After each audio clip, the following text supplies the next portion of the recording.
Decía que tenemos un tremendo invitado para hablar sobre todo de la situación económica del país. Hoy vemos varios artículos, por ejemplo, el economista Henry Ebrard habla del nivel del déficit fiscal, vemos algunas otras noticias sobre el tema de la deuda, el nivel de endeudamiento, etcétera, etcétera.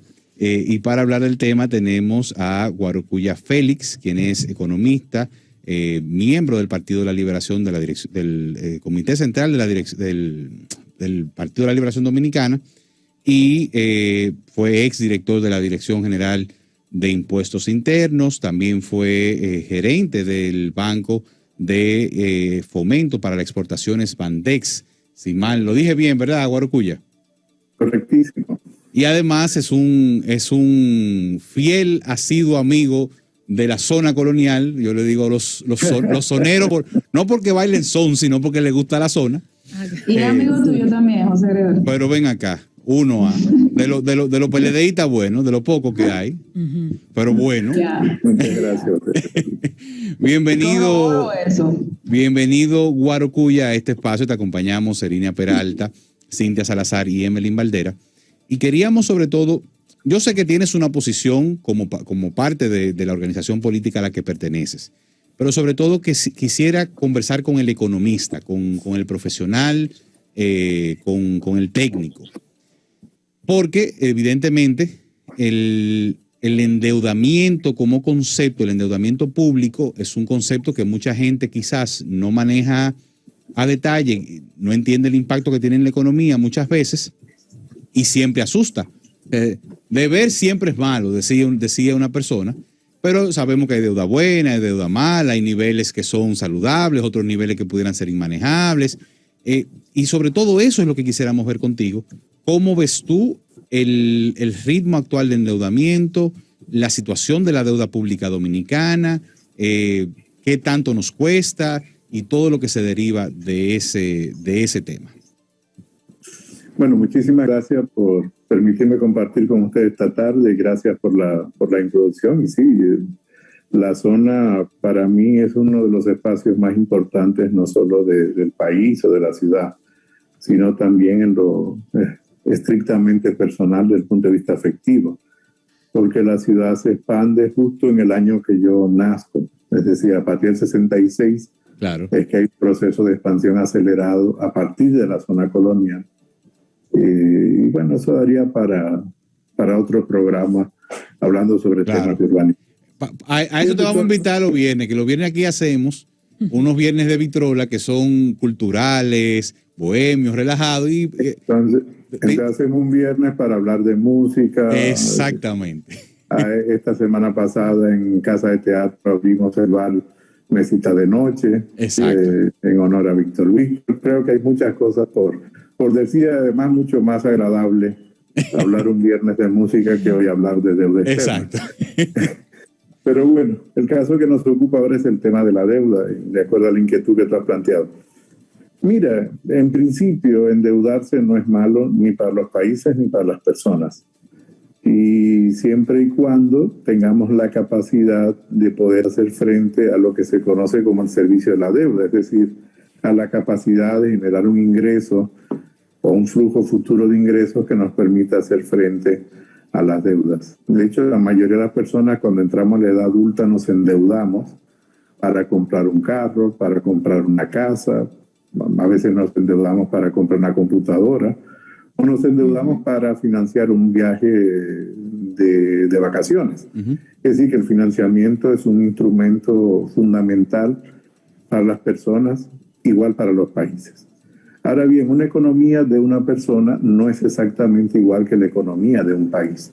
Se parecen, hay algunos temas de racionalidad que son comunes, pero hay otros temas que son contraintuitivos, es decir, que van contra la intuición que uno puede tener cuando hablamos del endeudamiento de una persona. Es evidente que el país ha tenido que endeudarse desde el año 2020 a una velocidad mucho mayor que lo venía haciendo en los últimos años. ¿Y por qué se endeuda el país en los últimos años y a partir del 2020 lo hace de manera mucho más acelerada? Primero, en los periodos previos al 2020 el endeudamiento era por varias razones, pero la primera, para complementar el presupuesto de inversión pública.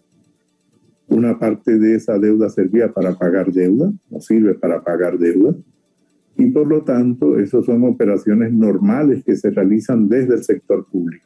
Sobre todo cuando tú tienes una economía cuya presión fiscal o presión tributaria, lo que quiere decir es que lo que cobra en términos relativos al tamaño del producto por impuestos es relativamente bajo con relación a las necesidades de gasto que tiene.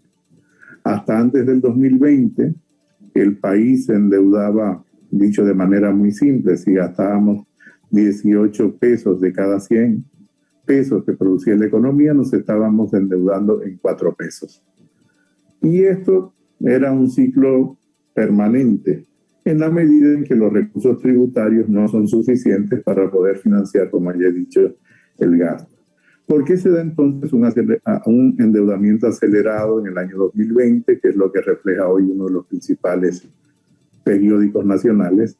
Es porque el país tenía que hacer frente, como la mayoría de los países del mundo, por supuesto los países de la región de América Latina y del Caribe han tenido el mismo comportamiento, hacer frente a una situación que se conoce en economía como un choque aleatorio. ¿Qué es un choque aleatorio? Algo que no teníamos previsto. Es decir, la pandemia no es algo que pudo prever absolutamente ningún país, ninguna economía, y por lo tanto tuvo que rápidamente habilitar instrumentos para poder hacer frente y mitigar el impacto que podía tener en términos del ingreso de las personas, de la salud de las personas. Y esto no es un tema menor, porque aquí enfrentamos un dilema moral. ¿Qué hacemos con las personas? ¿Son las personas lo más importante de la política pública o es la propia economía lo más importante? Y yo creo que el dilema en la pasada administración quedó resuelto bajo el entendido de que lo más importante son las personas. Y esto entraría dentro de lo que un filósofo que se llama Immanuel Kant llamaría como un imperativo moral. Es decir, hay un imperativo moral de poder atender a las personas frente a una situación no esperada y que permita que el impacto que pudiese tener esa situación no esperada, en este caso de salud, luego se convierte en un tema económico, pero en principio de salud colectiva. No había dudas de quién había que atender primero, ni creo que la siga habiendo en este momento. Y eso explica en gran medida el endeudamiento acelerado del año 2020. Si a eso le sumamos el hecho que hubo una caída de la actividad económica durante el 2020, va a aparecer que el monto de la deuda total con relación a lo que producimos en el año 2020 también se incrementa. ¿Por qué? Porque es una razón con relación a una base. La base es el Producto Interno Bruto, es decir, lo que produce la economía en un periodo determinado, que por lo regular es un año, la convención que se tiene a nivel internacional. Por lo tanto, estamos frente a dos fenómenos. Necesidad de endeudamiento, por un lado, para financiar los aspectos de salud colectiva, más los programas de transferencias sociales no tradicionales, lo que tuvieron que habilitarse, el Quédate en Casa, el Partí, etcétera, etcétera, que fueron programas contingentes. Y esas dos cosas hacen que la deuda evidentemente crezca. El presidente ha dicho que todavía no es momento de una reforma fiscal e incluso él aclaró días atrás que la reforma fiscal no es solo tributaria, sino también que se refiere a la eficiencia del gasto público. ¿Cuál sería la diferencia? Porque yo recuerdo que en su momento, me parece que usted habló incluso de la reforma del 2012 y hacía unas aclaraciones al respecto de que fue una reforma tributaria y no una reforma fiscal. ¿Cuál es su apreciación al respecto de estas declaraciones del presidente? Y también sería apropiado el momento para hacer algunas puntuaciones de una y otra, es decir, reforma tributaria y reforma fiscal. Sí, a ver, en República Dominicana en los últimos años hemos hecho más reformas tributarias que reformas fiscales. Porque la fiscalidad, cuando hablamos de la fiscalidad engloba el ingreso, el gasto y el crédito. Y por lo regular, las reformas que se han realizado impactan de manera mucho más significativa la parte del ingreso correspondiente a los tributos. Es decir, a los impuestos, a las figuras con que las personas físicas y jurídicas, es decir, las empresas y las personas contribuyen para financiar las actividades del Estado. Y evidentemente en el año 2012 el principal impacto de reforma, o mejor dicho, la reforma impactó principalmente en el ámbito tributario. Por eso no se habla de una reforma fiscal amplia, sino de una reforma tributaria. El presidente, bueno, el gobierno ha estado diciendo diferentes cosas. En el principio que iba a haber reforma, luego que la reforma sería este año, luego que no sería este año. Por lo tanto, lo aconsejable es esperar que el gobierno fije una posición firme al respecto para poder dar una opinión y sobre todo conocer cuál es el contenido potencial que puede tener esa reforma. Y entonces sabremos si la reforma es fiscal o si la reforma es tributaria. Por lo tanto, decir otra cosa es caer en el campo de la especulación. Pero desde tu punto de vista como economista, y has manejado información importante porque tuviste la titularidad del principal órgano recolector del país. Bueno, mira, paradójicamente, tú sabes que uno reencarna como la vida le da oportunidad a uno de vivir varias vidas al mismo tiempo. Realmente mi primera aproximación al tema fiscal no se da por el lado de los ingresos, se da por el lado del gasto, porque es verdad que ya muchos no recuerdan, pero fui el director nacional de planificación, Claro. Nacional de Planificación y el primer subsecretario de Planificación. Sí, claro, yo lo recuerdo perfectamente. De Economía, Planificación y Desarrollo, y allí tenía la responsabilidad en el marco del acuerdo con el Fondo de la Estabilización Económica luego de la crisis de Baninter. Y era fundamentalmente toda la parte del control del gasto y calidad del gasto. Y montando además un nuevo sistema de planificación e inversión pública a partir de diciembre del año 2006. Lo digo porque por lo regular se me asocia fundamentalmente, quizás porque era más visible, claro, al órgano administrador de una parte de los tributos, que es la Dirección General de Impuestos Internos, y menos con la parte correspondiente al gasto. Claro, pero con lo cual te da mucho mejor visión de lo que quería preguntarte. ¿Tú entiendes que podemos aguantar mucho tiempo más sin hacer una reforma? Es decir, ¿qué tanto podemos patear hacia adelante esa reforma o el pacto fiscal? Porque que es lo que toca realmente, el pacto. Y en cuanto a esta reforma, ya en esa misma línea, ¿cuál sería el abordaje? La Estrategia Nacional de Desarrollo habla de pacto fiscal. ¿Cómo tendría que verse esta reforma? Algunos hablan de que se quiten exenciones, otros... O sea, ¿cuál sería la visión suya para esta reforma fiscal en caso de que se haga?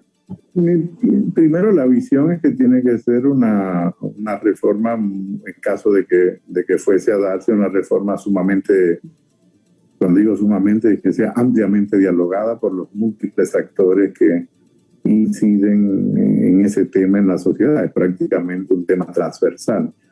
Lo segundo es que yo no me atrevería en este momento a decir más que aspectos muy generales y de principios de una potencial reforma que realmente no conocemos. Se puede decir, bueno, tiene que ser una reforma que genere equidad entre los diferentes agentes económicos y sociales, es una reforma que tiene que tomar en cuenta el territorio, pero esos son principios generales y por lo tanto no te estaría dando una respuesta específica sobre digamos, una reforma en concreto. Evidentemente que está sobre la mesa el mandato que establece la Estrategia Nacional de Desarrollo. Es un mandato que establecía determinados umbrales de ingresos tributarios con determinadas fechas que evidentemente no hemos cumplido como país y que por lo tanto sigue siendo un tema pendiente. En lo personal preferiría esperar que haya una propuesta concreta de reforma para poder abordarla de manera mucho más específica que solamente decir principios generales. Dentro de esos principios generales te podría decir que no me gusta el concepto de reforma fiscal integral, sino que prefiero hablar de una fiscalidad diferente, de una nueva fiscalidad para la República Dominicana, porque pienso que cualquier reforma en el momento que vaya a realizarse, primero tiene que contar con un diálogo amplio, decía, con múltiples agentes, pero fundamentalmente con los partidos políticos representados en el Congreso, que son los que tienen el mandato legal, el mandato constitucional para abordar este tipo de temas. Preferiría que fuera en un marco amplio para el diálogo, como es el Consejo Económico y Social, que es el órgano creado por la Constitución. Pero estos son principios generales, por lo tanto, no puedo fijar una posición respecto a una reforma que ninguno conoce y que no conocemos, o de una potencial reforma. ¿Hacia qué mirada o hacia qué acciones debería el gobierno encaminar sus esfuerzos para dinamizar la economía? Partiendo que, por ejemplo, la industria del turismo, hemos apostado por mucho tiempo al turismo, ¿verdad? Pero estamos en medio de una pandemia y se tiene que reactivar, y se ha ido reactivando despacio. ¿Hacia dónde deberíamos apuntar o debería apuntar el gobierno? Mira, el gobierno debe de apuntar en primer lugar a mantener la capacidad de consumo a las personas y a introducir algunas herramientas que moderen el nivel de precios al interior de la economía.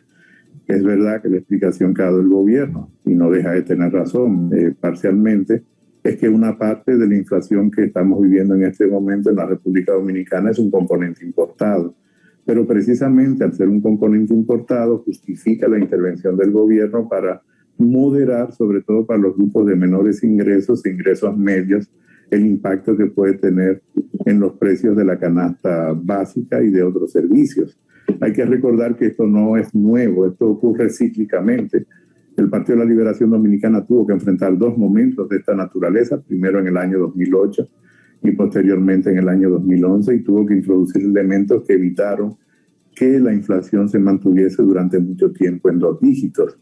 Por lo tanto, generamos una experiencia en este sentido como gobierno que permitió moderar el impacto de los precios, producto primero de la crisis de los bancos en República Dominicana. Los más jóvenes esto no lo recuerdan, esto fue el año 2003, 2004, 2005.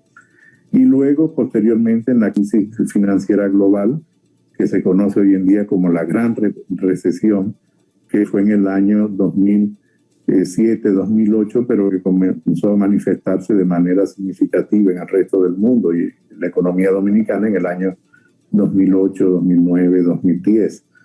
Crisis muy profunda. La pandemia es una crisis que genera efectos parecidos a las crisis financieras. Lo peor de las crisis de esta naturaleza es que se pierde terreno ganado, sobre todo en términos de espacios de menos pobreza y de mejores niveles de equidad. Es verdad que República Dominicana no es un ejemplo en el caso de la equidad.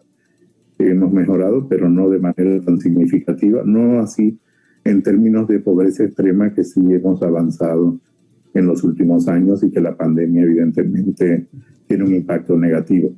Por lo tanto, ¿por dónde comenzar? Es por seguir manteniendo esa capacidad de consumo que tiene que tener la gente con programas sociales amplios y con programas que mitiguen el impacto del nivel de precios. Yo creo que es el primer elemento. El segundo elemento es, por supuesto, seguir trabajando con herramientas que tienen que ver con el ámbito de tributario y fiscal para que las empresas puedan sobrevivir de la mejor manera posible.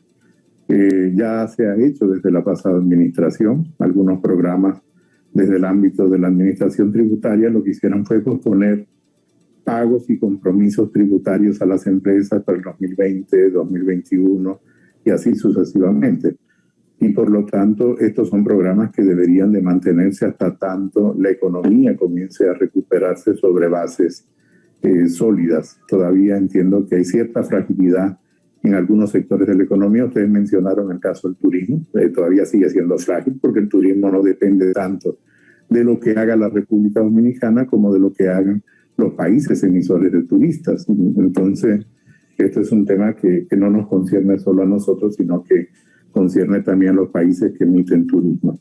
Hay otros sectores que han tenido un mejor desempeño, evidentemente, así lo reflejan los números. El sector construcción es uno de esos sectores, el sector zona franca. Sin embargo, esto no es suficiente como para poder todavía recuperar empleos perdidos registrados en la Tesorería de la Seguridad Social, empleos formales que estábamos en unos 192,000 empleos menos formales que el año 2019, es decir, previo a la pandemia. Por Por lo tanto, hay muchos retos al mismo tiempo que tienen que atacarse, por lo tanto, tiene que haber una secuencia de lógica en las políticas que se apliquen y algunas tienen que ser simultáneas. En este sentido es mejorar la programación, mejorar la planificación. Hay que entender que es un equipo que ha tenido que aprender a marchas forzadas el manejo de muchos de los sistemas del sector público y sobre todo en la parte presupuestaria. Eso ha hecho también que la velocidad de ejecución del gasto en inversión haya sido menor. Esto penaliza el crecimiento de manera significativa de la economía y por lo tanto su recuperación. Lo esperable es que el gobierno pueda recuperar ese ritmo por lo menos en esta segunda mitad del año y pueda contribuir con esto a un crecimiento mucho más sólido y de más calidad. A propósito de sobrevivir de retos, otro punto pendiente es la reforma salarial. Había una reunión pautada para el pasado viernes. Los sindicalistas están solicitando hasta un 40%. Los empresarios entienden que esta propuesta no es viable. La canasta familiar me parece que ronda los 20,000 y pico de pesos, en contraposición del salario mínimo que anda por los 10,000 y pico a 17,000 y pico de pesos. ¿Cuál es su ponderación respecto a Mira, pienso que el gobierno debe hacer un mayor esfuerzo para tratar de que el sector público y el sector privado laboral se sienten lo más pronto posible. Y además, probablemente el sector público va a tener que ir en auxilio para este incremento salarial de las pequeñas y medianas y microempresas, porque muchas no van a tener el capital suficiente para hacer frente a ese compromiso de incremento salarial que ya debe ser impostergable, porque de lo que se trata es de recuperar parte del salario real de las personas. Una persona que el año pasado ganaba 10,000 pesos gana 9,000 pesos, en el sentido de que sigue ganando lo mismo 10,000 en términos nominales, pero por inflación perdió 10,000 pesos, porque la inflación acumulada está en torno al 10%. Por lo tanto, es una pérdida muy significativa y creo que esa es sobre esa base que tiene que darse el diálogo entre el sector público y el sector privado. Evidentemente que esto será insuficiente. Un país que tiene expectativas de crecimiento de largo plazo y con más calidad, creo que tiene que replantearse otro tipo de reformas mucho más profundas, que no solamente es la reforma del Código Laboral. Tengo años hablando de la necesidad de la reforma del mercado de trabajo, que es mucho más amplio que solo el Código Laboral. He hablado de 4 grandes reformas que deben de darse. He hablado de la reforma del territorio, de la fiscalidad, del mercado de trabajo y del sistema de previsión social. ¿Por qué? Porque los países hoy en día, producto de la velocidad de los cambios, no pueden tener sistemas que son estáticos. Cualquiera que dé una mirada simple a lo que ocurre en cualquier país de la Unión Europea o de los miembros de la Organización para la Cooperación y el Desarrollo Económico, que es con quien deberíamos de comenzar a compararnos, lo hacemos de manera muy tímida todavía, verá que las reformas en esos países son constantes. Tú no haces reformas, te sientas y ya y te olvidas. Y duras 30 años en hacer reformas. Hoy en día eso es absolutamente imposible porque la velocidad de los cambios supera incluso la propia creatividad de otros sectores de la economía y de la sociedad para poder adaptarse a dichos cambios. Finalmente, Guarocuya, tú acabas de hacer un señalamiento importante, porque por lo regular, yo que no soy economista, tiendo a mirar nuestra economía con relación a la de otros países que quizás no son el mejor ejemplo del país que somos. Es decir, nosotros somos un país que no produce combustible, es decir, no tiene petróleo, por lo cual una carga importante de nuestro presupuesto público se va en precisamente pagar esa factura petrolera, subvencionar electricidad, etcétera, etcétera. Somos un país que más allá de las remesas y el turismo, no generamos tampoco una cantidad de divisas importantes, porque una buena parte también de ese dinero del turismo se queda fuera. Es decir, llega aquí tímidamente, porque las cadenas internacionales cobran allá y el dinero se queda allá. Me refiero en términos de la divisa, es decir, de que entre la divisa. Correcto. Y así un sinnúmero de elementos que hacen de la República Dominicana una economía muy particular. Sin embargo, tendemos a querer compararnos con economías que sí producen divisas porque exportan, por ejemplo, petróleo, que sí producen divisas porque tienen un sector manufacturero que es eminentemente exportador, etcétera, etcétera. Entonces, ¿dónde entramos nosotros? O sea, no somos centroamericanos, pero entonces tampoco nos sentimos caribeños, pero tampoco somos suramericanos. En términos económicos, ¿cuál es la ubicación de la República Dominicana? A ver, República Dominicana es un país que se siente a sí mismo eminentemente latinoamericano, ubicado en el Caribe, en la cuenca del Caribe. Pero no nos sentimos caribeños. Pero nos sentimos latinoamericanos. Exacto. Y además tenemos un acuerdo de libre comercio con Estados Unidos, Centroamérica y República Dominicana. Al mismo tiempo formamos parte de otro bloque comercial que es del bloque ACP, África, Caribe y Pacífico. Pero desde el punto de vista de cómo los dominicanos nos percibimos a nosotros mismos, y esto es un tema más psicológico que económico y de construcción de identidad, los dominicanos se sienten más latinoamericanos. Un dominicano se siente mucho más cercano de un ecuatoriano, de un colombiano, incluso de un argentino, que lo que puede sentirse de una persona de Surinam o de Trinidad y Tobago. Es decir, culturalmente nos sentimos situados en Será por el América. idioma, ¿no? Esto, en parte. ¿Perdón? Quizás el idioma tenga que ver, ¿no? No solo el idioma, también tiene que ver con la historia y tiene que ver con la construcción de identidad a partir de la cultura, tanto la oficial como la no oficial. Eso también te da otro programa, es decir, un tema de identidad. Cómo se construye la identidad de los pueblos, de las sociedades y dónde estamos nosotros dentro de ese contexto.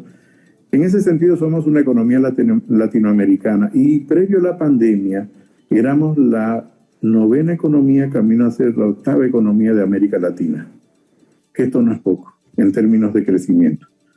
Por lo tanto, eso también nos genera muchos retos, el reto frente a la disminución de pobreza extrema y al tema de desigualdad. Y esto nos lleva también a otro tipo de discusión que tú has planteado en otras palabras, pero es lo que subyace en lo que tú has planteado, que es la calidad del crecimiento. Precisamente a eso es que quiero llegar. Claro, porque los sectores que más crecen en República Dominicana no necesariamente son los que generan más empleo. Exactamente. Ni son los que pagan más impuestos, exacto.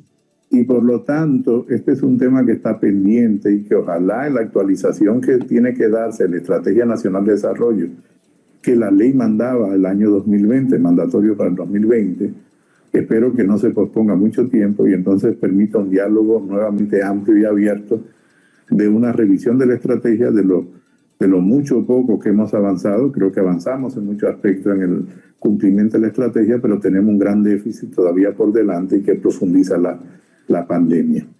Por lo tanto, tú has planteado un tema que es neurálgico para el futuro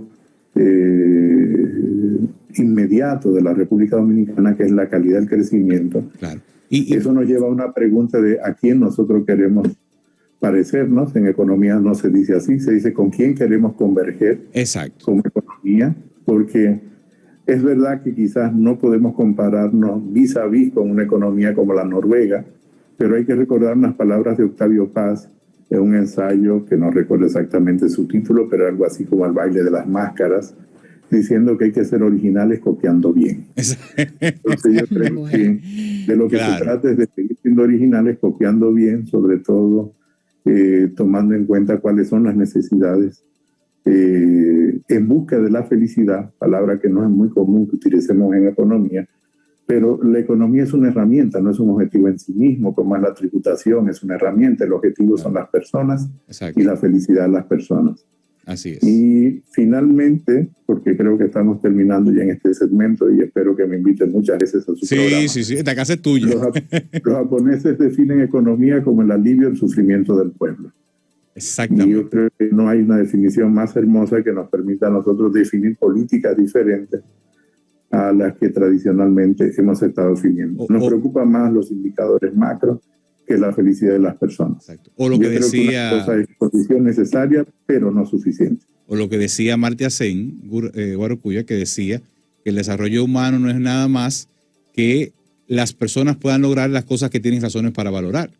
Quizás lo que yo valoro es X y lo que tú valoras es Y. Y si todos conseguimos lleno, significa necesariamente que todos hemos logrado desarrollarnos. Pero muchísimas gracias por acompañarnos, Guarocuya Félix, en este breve conversatorio sobre la situación económica de la República Dominicana, el endeudamiento y las perspectivas de una posible reforma fiscal en nuestro país. Con esto nos vamos a la pausa y regresamos en breve con más en El Interactivo de la Super 7. Muchas gracias. La Super 7, la radio que marca tendencias.